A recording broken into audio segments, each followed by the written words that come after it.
Welcome back. We're now going to change the model to ChatGPT 4 with Canvas.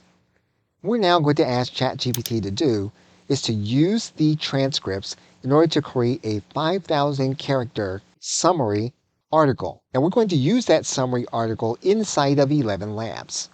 Now we're going to use ChatGPT Canvas in case we have to come back to shorten or lengthen the article. So what we're going to do now is we're going to click Enter, and we're going to allow ChatGPT to do the work.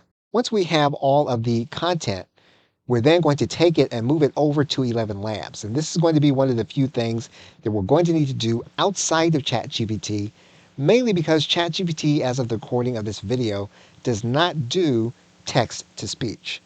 So we're going to close this element. We're going to scroll down to the bottom. We're going to paste our text inside of ElevenLabs. And we're going to try to adhere to the 5,000 character limit. It looks like we have gone over our limit. So now what we're going to do is we're going to go back and shorten our text.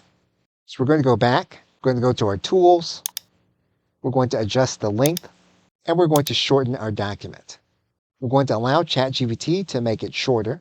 And once we do that, we're going to copy the entire document. And we're going to head back to ElevenLabs. We're going to clean up the additional punctuation. Once the punctuation is complete, we can now gather this information and head over to ElevenLabs. We're going to choose the voice, and we're going to leave the default settings as they are.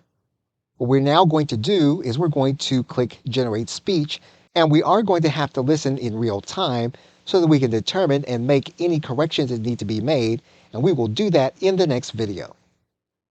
Okay, so with that, thanks, and I will see you in the next video.